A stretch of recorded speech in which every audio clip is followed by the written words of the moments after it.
del bautismo, el nuevo nacimiento, Créame, se me escapó, lo siento.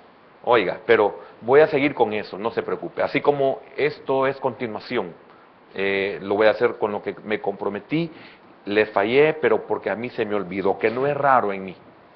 Bien, Juan capítulo 16, Evangelio de Juan capítulo número 16.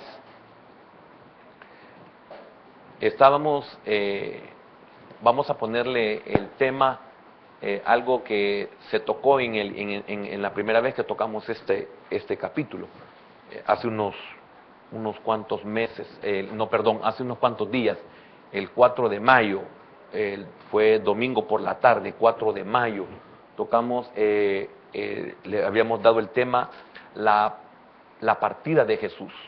Y hablamos de las pérdidas necesarias. El tema va a ser pérdidas necesarias, para que usted lo pueda ubicar. En la partida de Jesús, que hablamos pérdidas necesarias, ese va a ser el tema. Dice así el Evangelio de Juan, capítulo 16, versículo 1 al 7. Estas cosas os he hablado para que no tengáis tropiezo.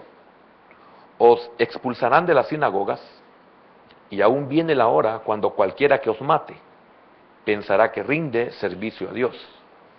Y harán esto porque no conocen al Padre ni a mí. Mas os he dicho estas cosas para que cuando llegue la hora os acordéis de que ya os lo había dicho. Esto no os lo dije al principio, porque yo estaba con vosotros. Pero ahora voy al que me envió, y ninguno de vosotros me pregunta, ¿a dónde vas? Antes, porque os he dicho estas cosas, tristeza ha llenado vuestro corazón. Pero yo os digo la verdad, os conviene que yo me vaya, porque si no me fuera, el Consolador no vendría a vosotros, mas si me fuere, os lo enviaré. Amén. Padre, por favor, bendícenos con tu palabra, dale vida, que tenga cumplimiento en nuestro tiempo, en lo que nosotros somos, en lo que nos espera, en lo que estamos viviendo. Señor, bendecimos la vida de Carlos Antonio Quintanilla. Señor, su petición, su necesidad, sé propicio él y toda su casa. Señor, en el nombre de Jesús, bendícenos con tu palabra. Señor, por favor, necesitamos aprender, necesitamos recordar, necesitamos estar preparados. En el nombre de Jesús oramos y te damos las gracias. Amén, Señor, y amén. Pueden sentarse, hermanos, por favor. En la enseñanza de ese 4 de mayo, domingo por la tarde, les comencé diciendo en la enseñanza que los discípulos probablemente abrigaban las esperanzas de que el Mesías estableciera su reino y que el poder de Roma sería roto. Esa era la esperanza que ellos abrigaban. Como nación, ellos habían hecho sus propias imaginaciones de las promesas de Dios. Era algo que Dios no les había ofrecido. Era algo que Dios no les había prometido. No era algo ni siquiera en que Dios les podía aseverar de que se iba a hacer eso. Quiero comenzar con esto porque pienso que así nos pasa a la mayoría de los cristianos. Abrigamos esperanzas falsas. Esperamos que Dios nos cumpla cosas que Él no nos ha prometido. Que nosotros, pero no es culpa de Dios, que nosotros hemos mal interpretado. También no es culpa de Dios de que seamos mal enseñados. Es tremendo cuando encontramos nosotros en la escatología eventos del porvenir, que algunos cristianos creen en esto, otros creen en aquello, otros creen en otra cosa totalmente diferente. Un ejemplo sencillo es, por ejemplo, habemos muchos cristianos que estamos conscientes por medio de la palabra de que no vamos a pasar la tribulación si somos iglesia. Hay otros cristianos también lavados por la sangre de Cristo, también pasados por el mismo bautismo, también con el mismo Espíritu Santo, que creen de que ellos van a pasar la tribulación. Eso le pongo un ejemplo. Pero realmente, en el hecho de que se pase o no se pase la iglesia por la tribulación, ese no es problema de Dios, ese es problema nuestro y de los que malinterpretamos la Escritura. Con esto quiero decir de que no tengamos esperanza en cosas que Dios no nos ha prometido. Y esto es un problema tremendo porque es un arma del diablo, por el hecho de que cuando Dios no nos da aquellas cosas que nosotros hemos creído que Dios nos va a dar, eso nos elimina, eso nos saca del camino, eso hace que claudique o hace que termine nuestro servicio al Señor, nuestra entrega. ¿Cuánta gente diezma porque cree que porque diezma su vida va a comenzar a prosperar? Y su vida no prospera, entonces dice, no, ya no vuelvo a diezmar, yo pasé tanto tiempo diezmando y yo nunca salgo de mi problema. Qué tremendo, porque la Escritura nos enseña de que, ¿por qué diezmas? ¿Cuál es la intención del diezmo en tu corazón? ¿Con qué espíritu diezmas? ¿Cuál es el propósito del diezmo? Entonces, si lo vas a hacer de una forma en la cual Dios no dice, ten la seguridad de que el devorador seguirá hartándote. Eso tengámoslo por seguro. Entonces, cosas como esas nos pasan a los creyentes. Y es por eso que es muy importante profundizar en ciertos temas de la Escritura, como lo que estamos tratando de poder entrar un poco más en lo que es el nuevo nacimiento, en lo que es nacer del agua y del Espíritu, porque esto nos tiene que llevar a otras cosas y no somos conformes en quedarnos como cristianos salvos. Somos salvos y ya no me interesa lo demás. No, la salvación es el inicio. Es como querer salir de Egipto y quedarnos en el desierto como la gran mayoría de los que salieron, si no todos, los que salieron, a excepción de Caleb y de Josué y de esa generación que pudo entrar a la tierra prometida. O mejor dicho, los que nacieron en el desierto, esa generación pudo entrar, de las que ellos dijeron, estos van a ser presas porque son niños, van a ser presa. Y el Señor les dijo y les recordó las mismas palabras, esos niños que ustedes dijeron que iban a ser presas, son los que van a entrar. Por eso hay que tener cuidado de qué es lo que Dios me ha prometido, qué es lo que yo he creído. Es muy importante eso. Y esto pasaba con el pueblo de Israel y posiblemente con la mayoría de los discípulos, que Él iba a establecer su reino y que el poder de Roma sería quitado. Como que usted piensa en nuestro tiempo de que el Señor va a venir y el que esté gobernando en este tiempo, el Señor lo va a quitar. No, el Señor no ha venido a eso. El Señor ha venido a gobernar nuestra vida, a gobernar nuestra alma y restaurarla, porque si no la gobierna no la puede restaurar. A Él no le importa quién esté en lo humano, en el gobierno, a Él no le interesa eso. Eso está en otro rollo de la Escritura. O sea, pero no es en sí la vida cristiana. Eso lo vamos a tener como un conocimiento para no sorprendernos de lo que podamos vivir o de lo que podamos vivir en el futuro, para no ser sorprendidos. Está escrito, está claro ahí. ¿Me estoy dando a entender? Entonces, en lugar de esto, el Señor les dijo que iba a morir, que iba a resucitar y que volvería al cielo. Eso es lo que el Señor les había enseñado y es lo que ellos deberían de haber creído. Pero quiero entrar ya con esta introducción de la introducción. Dice, estas cosas os he hablado para que no tengáis tropiezo. Y dice, os expulsarán de las sinagogas, Y aún viene la hora cuando cualquiera que os mate, futuro, pensará que rinde servicio a Dios. Y harán esto porque no conocen al Padre ni a mí. El Señor en los versículos anteriores del capítulo 15 había tocado otros puntos que son, al igual que estos primeros versículos son advertencias. El mensaje del Señor, la enseñanza del Señor para ellos llevaba advertencias y llevaba estímulos. Mire, dos cosas estaban, advertencias y estímulos. Dos cosas muy importantes que nosotros debemos de recibir de parte del Señor. Por eso, insisto siempre en que nosotros debemos de estar continuamente siendo enseñados.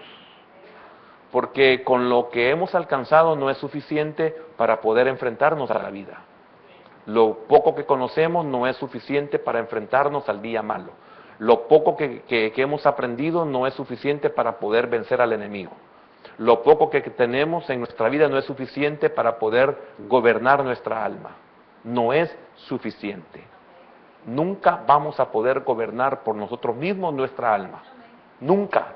Hasta el día de nuestra transformación, que es la glorificación, que es el día de nuestra redención total, nuestra redención absoluta, donde nuestro cuerpo también será transformado. Es algo que le compete a Dios, nuestro cuerpo, al igual que nuestro espíritu. Entonces, ¿por qué necesito yo tener constantemente el aprendizaje, el conocimiento, el ser enseñado siempre la palabra? Es porque es la única manera, no hay otra, de poder rendir mi alma y de ser conquistada por mí mismo, a través de la palabra y a través de su espíritu.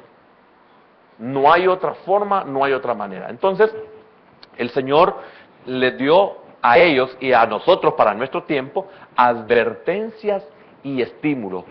¿Cuáles son las advertencias? Fíjese en esto, es una advertencia. Fíjese en aquello, eso es una advertencia.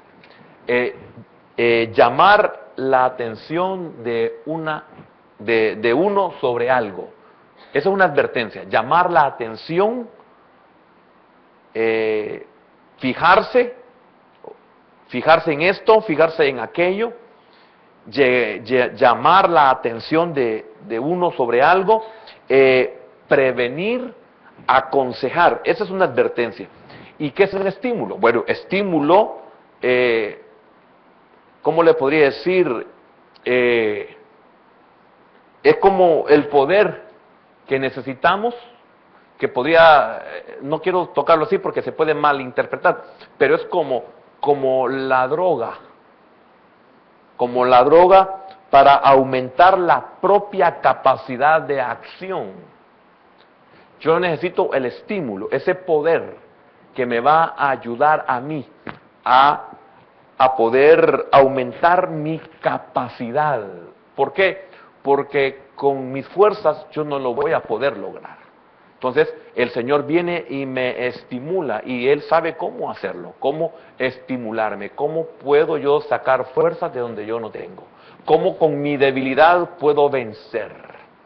Necesito de parte del Señor esos estímulos, ese poder que Él tiene como promesa para mí. Entonces, hay dos cosas muy importantes. La advertencia es como un aviso, el estímulo es como algo, como un poder para aumentar la capacidad de acción.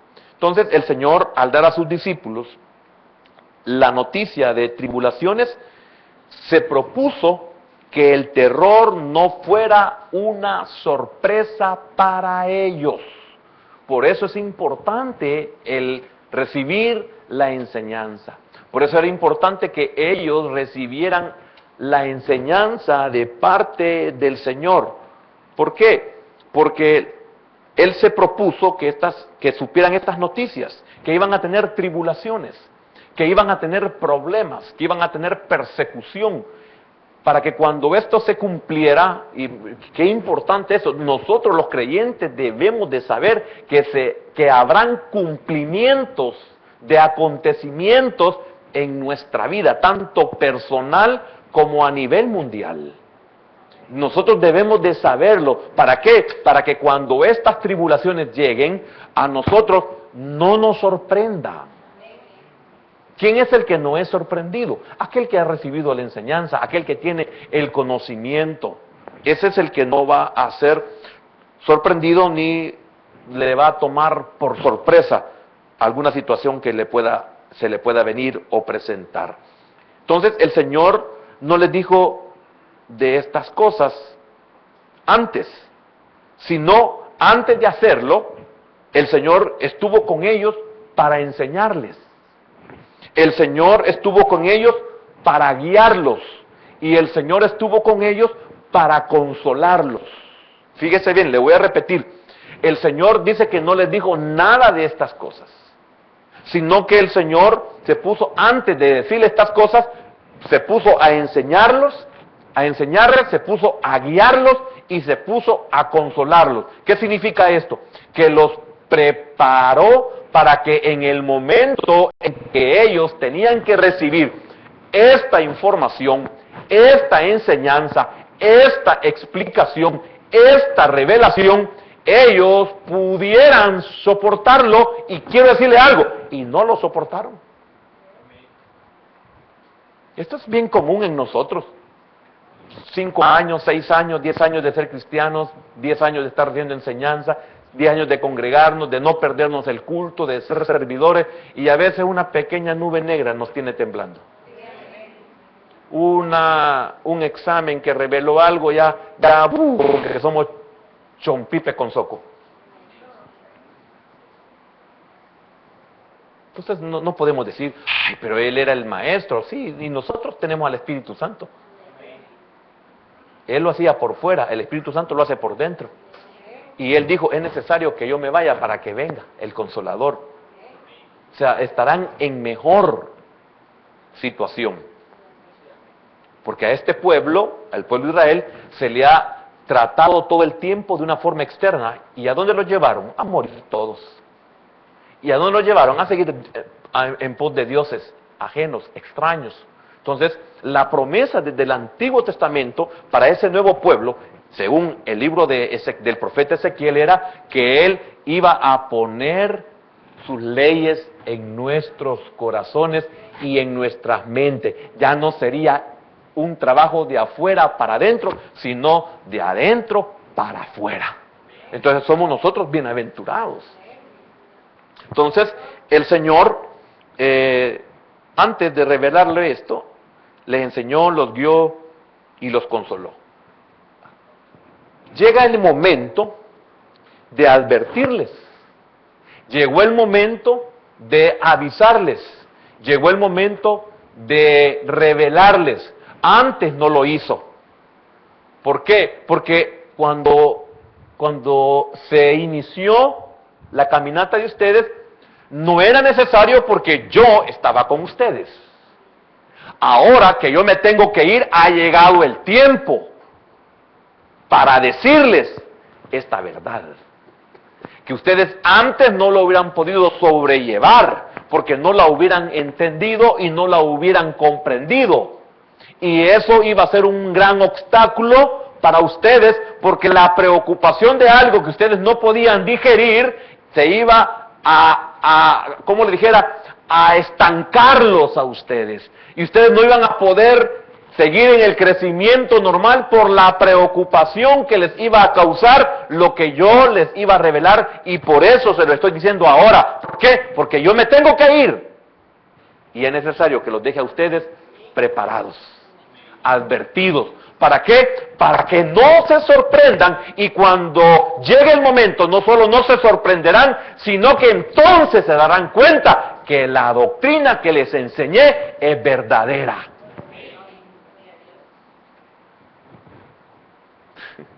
Por eso, ¿de qué nos sirve un evangelio solo de prosperidad y de prosperidad si no nos prepara para nada?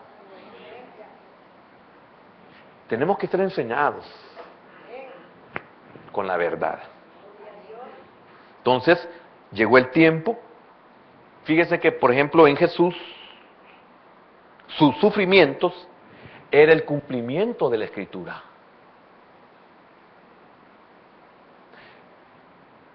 Si ellos se dieron cuenta del sufrimiento que el Señor Jesús tenía o tuvo, Eso era únicamente el cumplimiento de las Escrituras. Entonces, ¿la doctrina es mala o es buena? Si yo soy enseñado, si yo soy advertido, y me dice la Escritura o me dice la enseñanza que yo voy que viene un tiempo en que se dará esto y esto, oiga, no ha pasado todavía, pero me está diciendo va a pasar esto y esto. Esa es la doctrina que me dan. Ahora, ¿cómo voy a saber yo que esa doctrina es verdadera? Solamente cuando ésta se cumpla. Cuando se cumpla, voy a decir, verdaderamente, este era el Hijo de Dios. Como el centurión.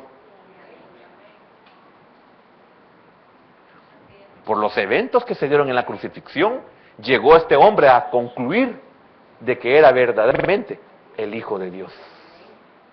Entonces, cuando usted recibe la enseñanza, y esta enseñanza se cumple, entonces usted dice, realmente era una verdad lo que se me enseñó.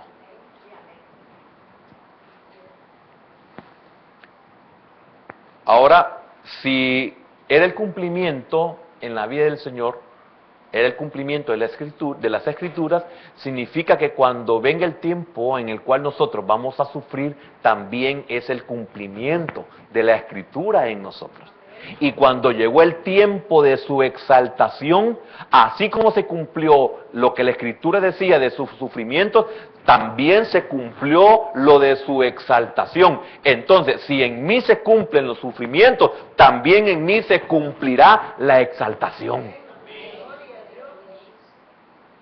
Advertencias y estímulos. Qué importante, ojalá que usted lo comprenda. Ahora, fíjese que hay algo tremendo que el Señor en el versículo 5 les dice. Es al final, pero vamos a leer desde el principio el versículo 5. Pero ahora voy al que me envió.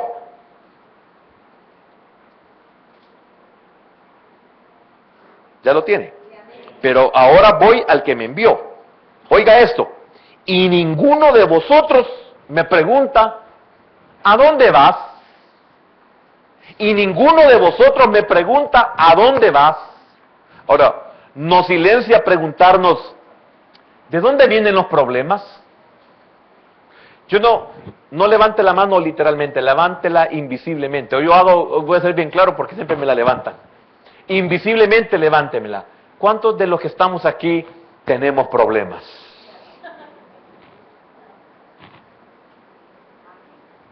Nos podemos preguntar, ¿de dónde vienen los problemas? Óigame, cuando tenemos problemas, estos nos toman a nosotros por sorpresa. Si fuimos enseñados con la verdad, los problemas no nos sorprenden. No nos sorprenden. Para nada nos sorprenden. Amén. Ahora, nos satisfará preguntarnos, ¿a dónde nos llevan los problemas? Si el problema de ellos era que el Señor va a ser quitado. Y después que el Señor sea quitado, ¿cuál es el efecto? Que vendrá otro. Y mejor que Él. ¿En qué sentido? En que Él va a estar siempre adentro. Entonces, ¿a dónde nos llevan los problemas? Es que van a venir persecuciones. ¿Para qué van a ser las persecuciones? Para que la doctrina se manifieste de que era verdadera. Para que cuando me encuentre en la situación pueda decir, al igual que el centurión, verdaderamente este era Hijo de Dios. Por eso es muy importante entender esta verdad. Ellos lo sabían.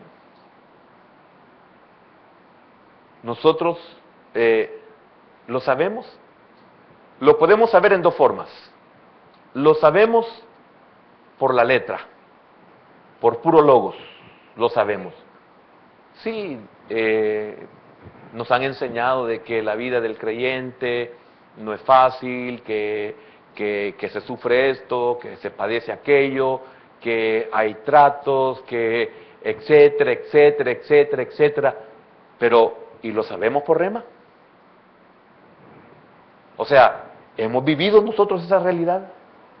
Ahora, yo sé que hay un peligro entre el logos y el rema. No hay desventaja, porque el que tiene rema ya pasó por logos.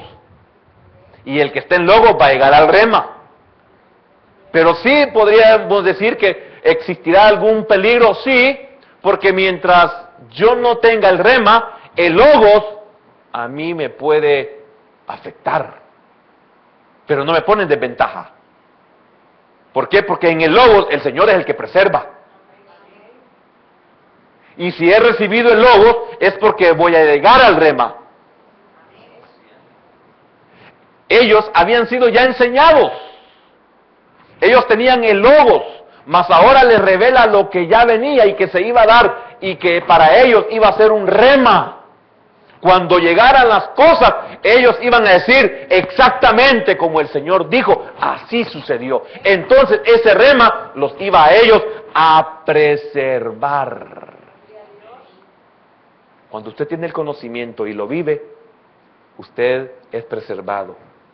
Porque usted ya lo sabía. Usted no fue sorprendido. Amén. Ahora, le acabo de decir por qué sabemos en logos o rema. Le puse la diferencia. Ambos obran para bien. El logos es porque no podemos llevarlo a más, sino solo tenemos la capacidad de recibirlo como un aprendizaje. Esto hará que después se vuelva en experiencia. Pero no podemos tener la experiencia si no tenemos el conocimiento. Y no estamos en desventaja con los que ya tienen, con el que ya tienen la experiencia. No estamos en desventaja, sino que en este conocimiento, en este logos, vamos a ser preservados. ¿Por qué? Porque vamos en el proceso. Si no, los que están ya con el rema hubieran sido destruidos en el logos, y no fueron destruidos, fueron preservados. ¿Por qué? Porque el rema no se va a dar sino hasta que yo tenga la capacidad de soportar ese acontecimiento que ya se me había advertido. ¿Cómo decirlo de una mejor forma? Porque no ha venido ninguna tentación que sea sobrehumana que no podáis soportar o resistir. Esa sería una forma de volver a decir, póngame atención, por favor. No que no esté atento, algunos están con los ojos perdidos. Me interesa que usted reciba la enseñanza. Unos minutitos me faltan nomás, hago un esfuerzo. Despreocúpese de los problemas. No es el momento de pensar ahorita. Y sé por qué lo estoy diciendo. Entonces, le decía de que cómo podérselo explicar de una forma más sencilla. Le decía de que, mire cómo me afecta a mí, pero me preocupa que usted no esté atento. ¿Qué fue el ejemplo que le dije para ver si me acuerdo del otro?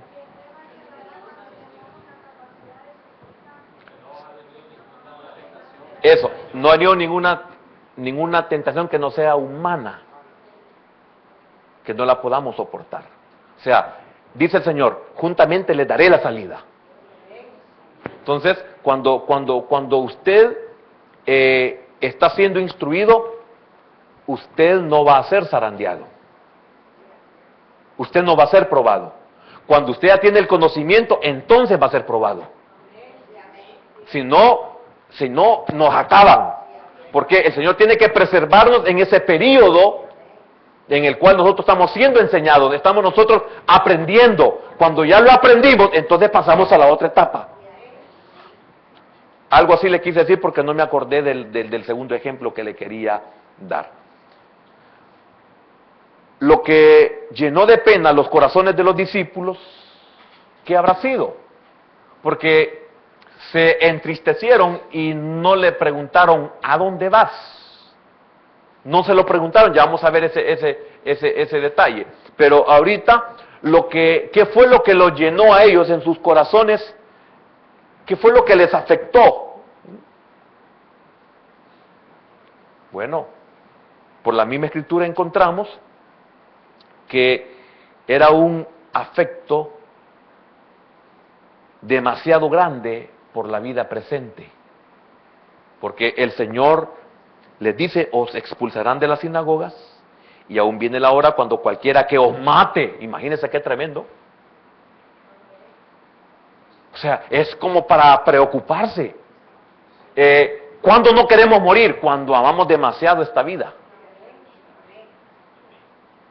¿Cuándo es que no nos queremos ir? Cuando amamos demasiado este mundo. Cuando le perdemos el valor al mundo y le perdemos el valor, ese valor humano de naturaleza caída a esta vida, ya no nos importa, ya no nos interesa seguir aquí. Al contrario, preferimos, como dice Pablo, es mucho mejor partir y estar con Cristo. Entonces, ellos no aceptaron prácticamente. ¿Por qué? Porque ellos se entristecieron, y al entristecerse ni siquiera le preguntaron al Señor, porque Él les reclama, ¿por qué no me preguntáis a dónde vas? Amén. Nada obstaculiza más nuestro gozo en Dios que el amor al mundo. Y bien tremendo, porque el Evangelio de Juan, siempre Juan, el Evangelio, la primera carta de Juan, si no me equivoco, dice Juan, el mundo y sus deseos pasa, pero el que hace la voluntad de Dios permanece para siempre. Algo así lo dice el apóstol Pablo en su primera carta. El mundo pasa y sus deseos. Ahora, ¿qué es lo que nos hace a nosotros perderle? Y yo noté por aquí, me acordé de una palabra, aquí está, de esta palabra de ser testigos. Porque al principio le dije que el Espíritu Santo vendría luego y los discípulos saldrían como testigos para Cristo. Esto no se los dije, ¿verdad? No se los dije al principio. El Espíritu Santo vendría luego, y los discípulos saldrían como testigos para Cristo. Y al salir como testigos para Cristo serían aborrecidos y perseguidos. Entonces, esa palabra testigos es la palabra griega martus, donde se saca para la palabra mártir. ¿Y qué es mártir? Alguien que encuentra la muerte testificando a favor de Cristo. Y qué tremendo, porque eso es lo que ellos iban a ser testigos de Cristo. ¿Y cómo se iba a ser testigos para ese tiempo? Que ellos iban a tener que dar su vida a favor de Cristo. Eso los iba a volver a ellos testigos. Entonces, era algo que ellos dijeron, morir, porque aquí se los dice literalmente. Les dice, y aún viene la hora cuando cualquiera que os mate, imagínense, no les ocultó esta verdad. Los van a matar. En ese tiempo era literal, los iban a matar, los iban a perseguir y los iban a matar. Entonces mire qué tremendo, antes el Señor no se los había dicho, se los dice ahora que ellos ya tienen la capacidad. ¿Por qué? Porque Él se tiene que ir y ellos tienen que saberlo, para que cuando llegue el tiempo ellos no sean sorprendidos. Esa es madurez. Eso hace que nosotros seamos preservados en este caminar. Eso ha hecho que muchos de los que estamos en el Señor después de muchos años, ¿qué es lo que nos ha hecho estar en los caminos del Señor después de muchos años? Porque ya no hemos sido sorprendidos. Es cierto, hemos sido afectados. Es cierto que de alguna manera hemos sido entristecidos por los acontecimientos en nuestra vida y en los acontecimientos en nuestro alrededor, pero no nos ha eliminado eso a nosotros. Hemos llegado a entender que si es necesario morir por el Señor sin estar retando la muerte, bueno, si es necesario morir por el Señor, a buena hora. Amén. Importante esa palabra, martus. La advertencia profética que les hace tiene para ellos un sentido apologético. Fíjese bien, le repito, la advertencia profética que les hace tiene para ellos un sentido apologético. ¿Qué es apologética? Parte de la teología que muestra o trata de demostrar la credibilidad de la doctrina. Los acontecimientos les van a demostrar que lo que les he enseñado es la verdad. Ustedes, primero, fíjense bien, mire qué tremendo esto. El ejemplo soy yo, hablando del Señor Jesús a sus discípulos.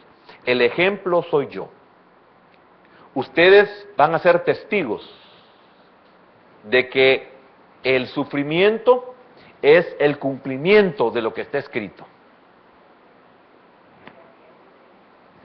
Ustedes serán testigos de que la exaltación es el cumplimiento de lo que también está escrito. Entonces, la exaltación, como le dije, es el cumplimiento de una verdad. El sufrimiento, después exaltación, para que cuando llegue el momento, ustedes no le tengan temor a la muerte.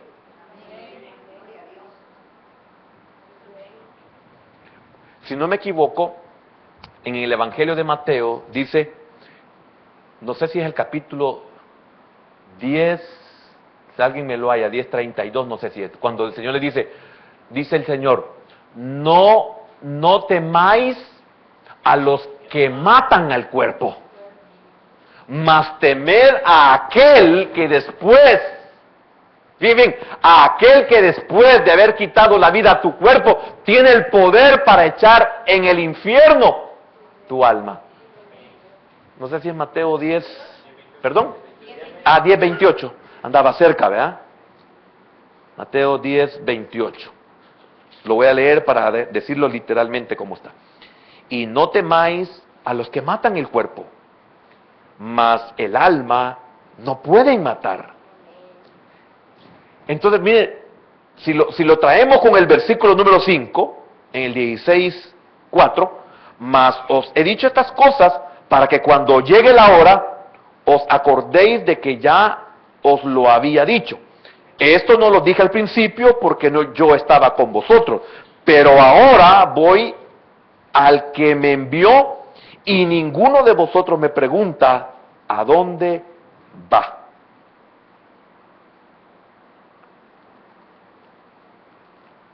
¿No está ahí? Donde le dice que van a morir. En el 2, perdón. Os expulsarán de las sinagogas y aún viene la hora cuando cualquiera que os mate. Oiga, le está diciendo que los va a matar. Pero aquí en Mateo, capítulo 10 y versículo número 28, dice, y no temáis, ya los había enseñado, y no temáis a los que matan el cuerpo, mas el alma no pueden matar. Temed más bien a aquel que puede destruir el alma y el cuerpo en el infierno. Oiga, si ustedes me ven sufrir, y esto incluye la muerte, ustedes van a darse cuenta que es el cumplimiento de la Escritura. Y cuando ustedes me vean a mí exaltado y ustedes me vean a mí resucitado, también comprenderán que es el resultado del sufrimiento. Por eso, no teman. Mira qué importante entender esa verdad. Entonces, le estoy haciendo referencia a lo que es la apologética. A eso la enseñanza profética era eso, era demostrar la credibilidad de esa verdad en el cumplimiento de él. Entonces, le está diciendo que no se escandalicen a la hora de su cumplimiento. Oiga, no se escandalicen a la hora del cumplimiento. Todo lo que ustedes van a ver en mí es necesario que se pueda cumplir. Aun cuando ustedes no estén con mi presencia corporal, ustedes deben de recordar que es necesario. No teman. Hermano, qué importante es entender esta verdad. Por ejemplo, mire qué lindo es cuando usted, veámoslo en lo más común en el pueblo de Dios, Hermano, por lo menos en nosotros, los que estamos aquí en Latinoamérica, hermano, ¿qué es lo más común para nosotros? Es realmente quedarnos sin recursos. Cuando usted se queda sin recursos, ahí viene la obra del que está adentro. Y le dice, no hay justo desamparado. Hay una voz que le dice, Dios proveerá. Él sabe cuáles son sus necesidades. Hermano, qué lindo que en la escasez yo pueda confiar de que es el cumplimiento de la doctrina. Es una verdad. Me voy a enfermar, sí es cierto, estoy enfermo, pero hay una promesa de que hay sanidad. Entonces, ¿cómo se va a cumplir la sanidad si no hay enfermedad? ¿Cómo va a cumplirse la resurrección si no hay muerte? ¿Y cómo se va a llegar a la muerte si no hay sufrimiento? Esto nos hace que no seamos mediocres. Esto nos vuelve no cobardes, sino valientes.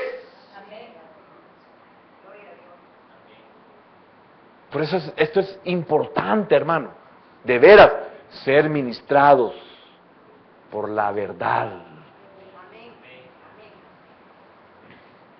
Yo espero que me esté dando a entender. Cuando los poderes de la tierra los persigan, que sepan que Cristo se los anunció.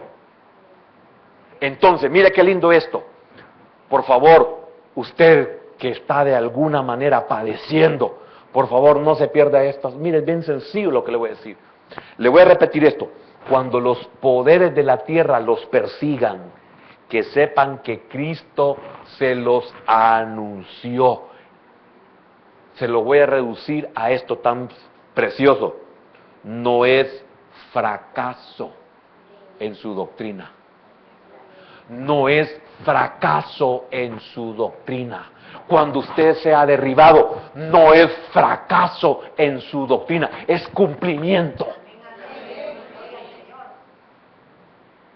Cuando usted peleó por sus fuerzas y fracasa, o es derribado, es derrotado, no fracaso, es derrotado, es vencido, usted recuerde que ese no es fracaso, es el cumplimiento de una verdad que Dios me dijo. No luches con tus fuerzas, porque si luchas vas a ser vencido. Entonces, cuando uno es vencido, no es un fracaso en la doctrina, es el cumplimiento de la verdad.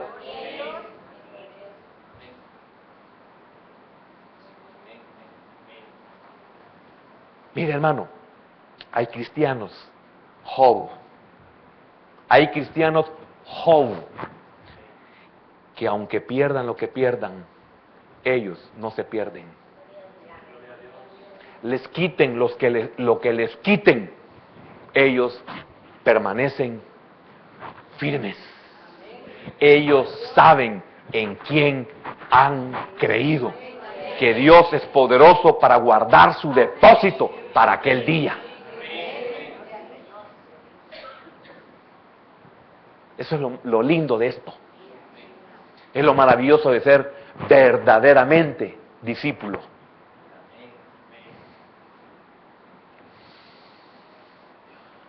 Entonces, no es fracaso en su doctrina.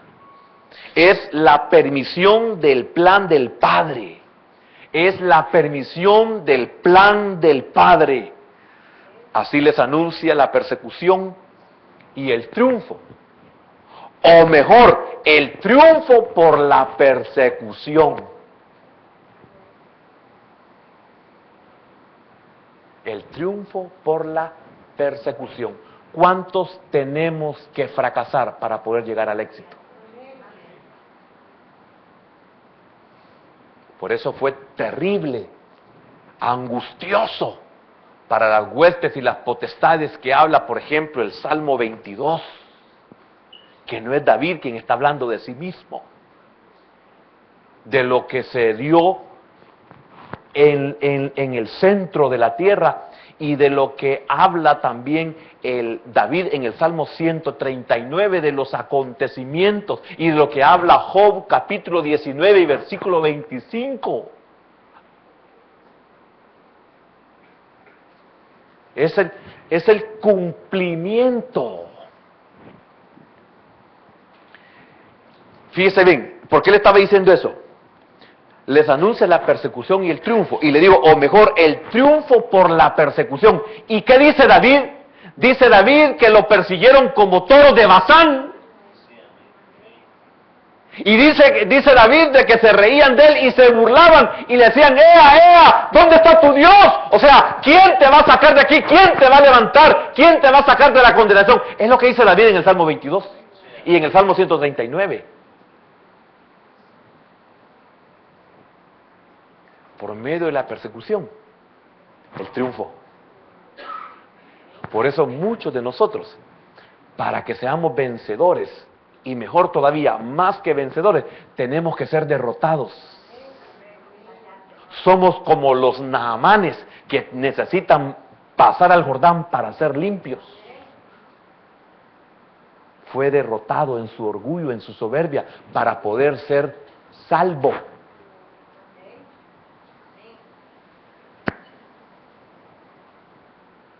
Tuvo que abandonar los deleites del mundo para poder convertirse en el libertador y en el hombre más importante por sobre toda la faz de la tierra, aún del faraón. El faraón quedó debajo de la planta de sus pies, pero él tuvo que renunciar y recibir los malos tratos. ¿O no lo dice Hebreos?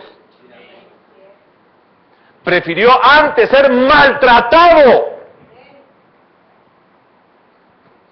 Si no, preguntémosle a José. Todo lo que fue necesario pasar, ¿para qué? Para ser exaltado.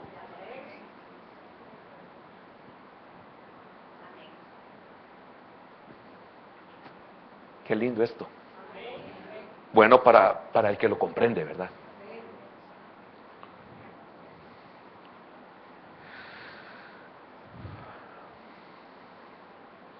Difícil es entender esto. ¿Cómo se puede entender?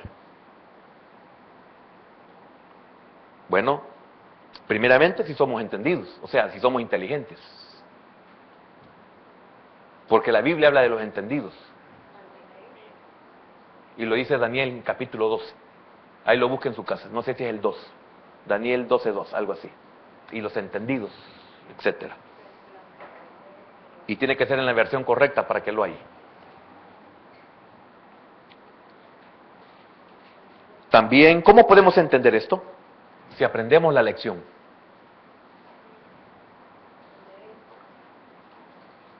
Y también, ¿cómo podemos entender esto? Cuando Dios lo conduce para bien. Por eso es bien lindo. Qué maravilloso es guardar esta verdad. Hablo doctrina, a esta verdad.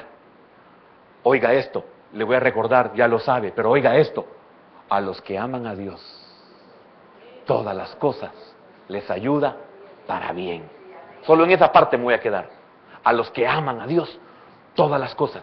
Hermano, no importa lo que uno pueda estar viviendo, uno descansa en esto. Señor, tú sabes que yo te amo. Y si yo te amo, sé que esto, que no lo entiendo, sé que esto, que no sé de dónde viene, y no sé para dónde me lleva, pero sí me llevará para una bendición. Conozco tu verdad. Tu palabra es verdad.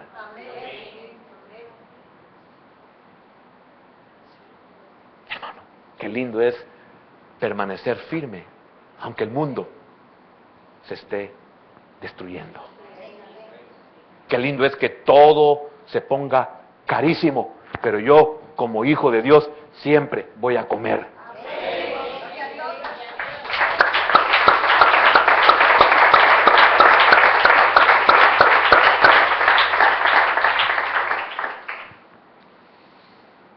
Existe una gran diferencia existente entre el tiempo de la iglesia, el tiempo de Jesús y la iglesia. Voy a llegar hasta ahí. Voy a llegar hasta ahí.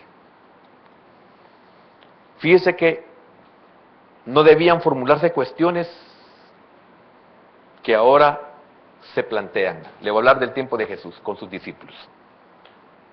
Hubieron momentos en que nada de eso se tenía que plantear, porque ellos no lo podían digerir, no lo podían entender.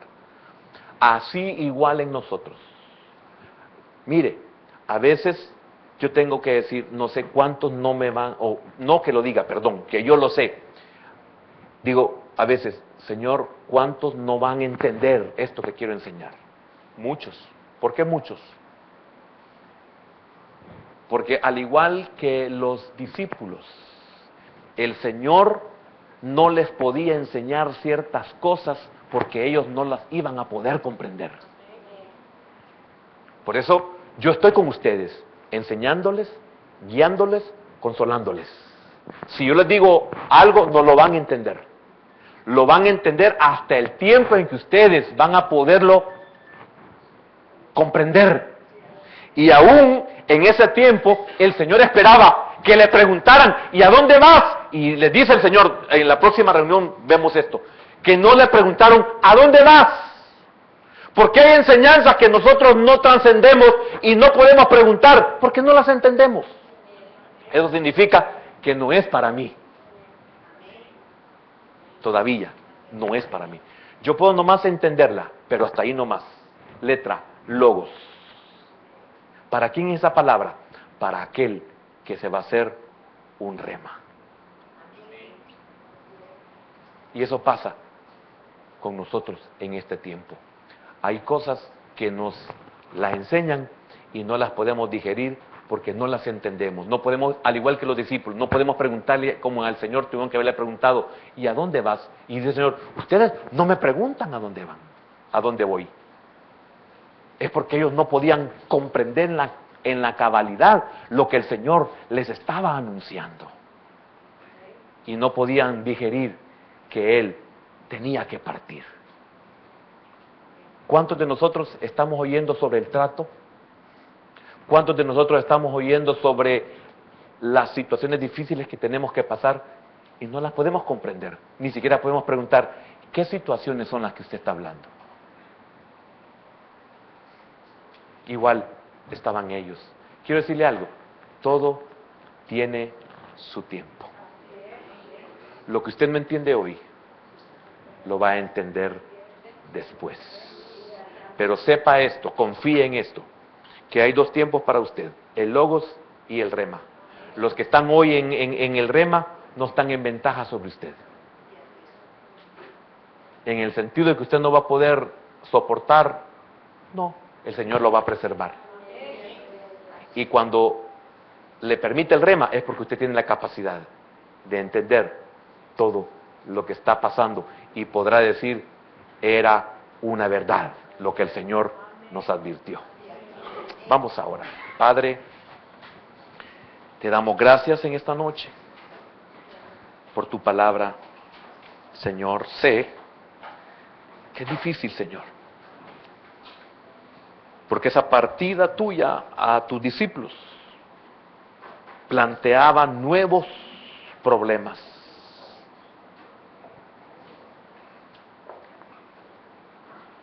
Cuando tú estuviste con ellos, o cuando ellos te tuvieron a ti,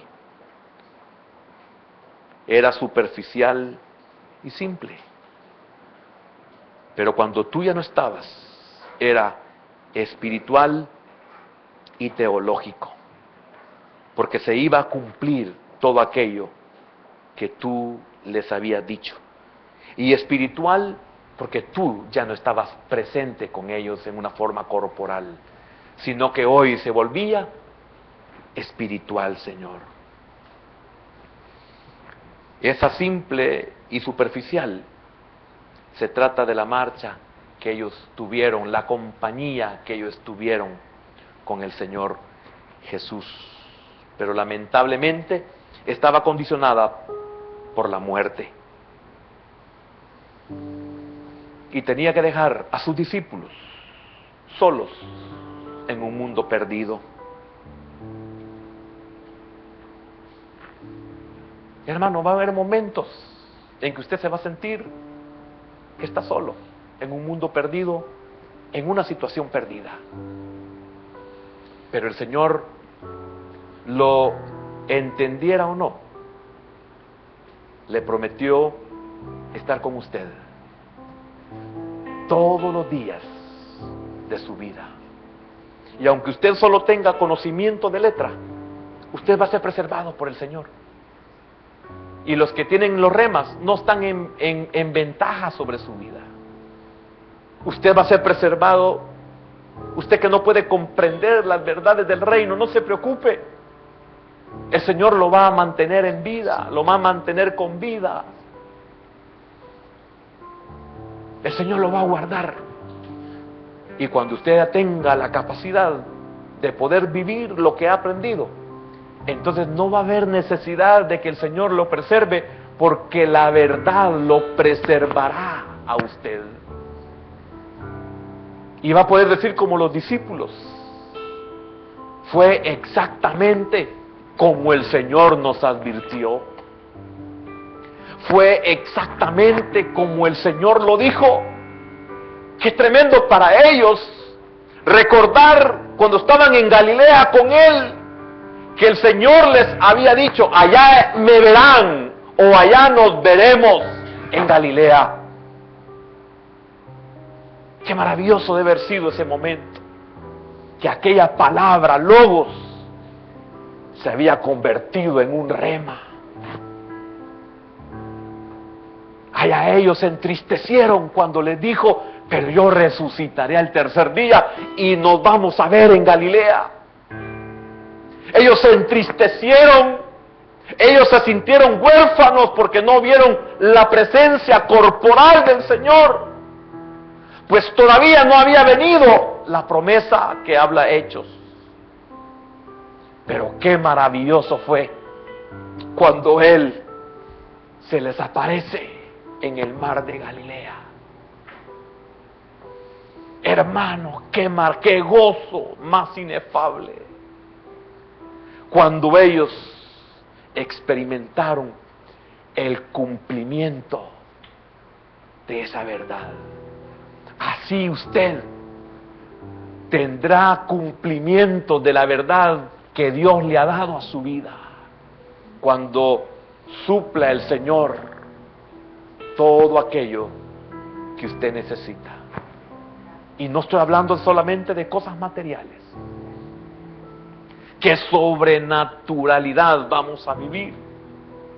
Qué gozo nos dará la sobrenaturalidad con que se cumpla lo que Dios un día nos enseñó.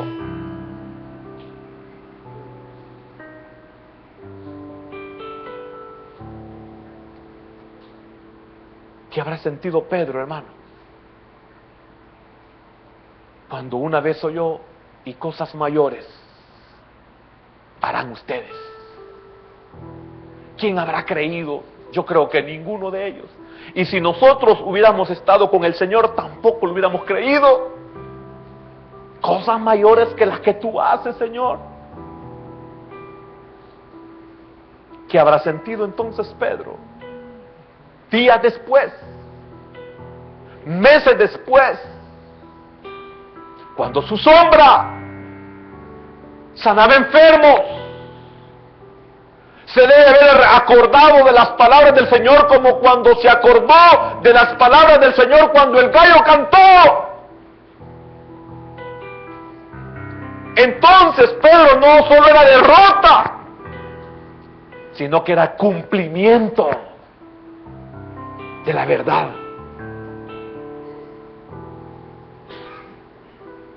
Ahora a nosotros, hermano, usted, hermana, usted que quizás se siente débil, usted que se siente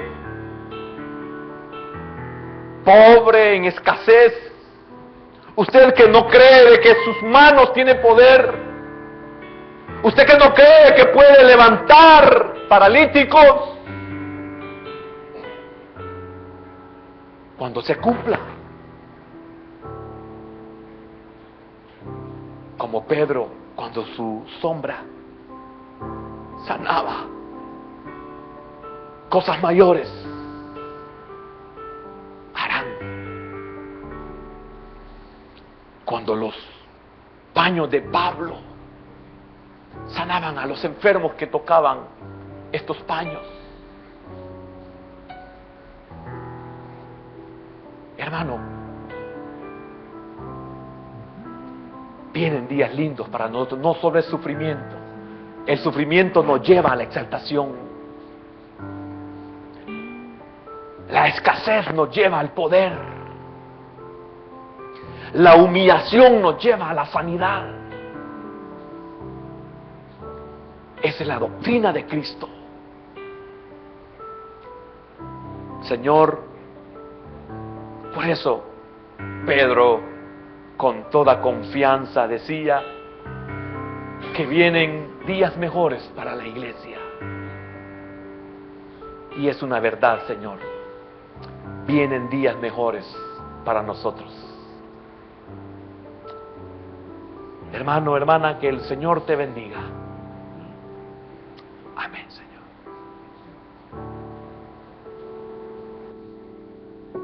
Señor.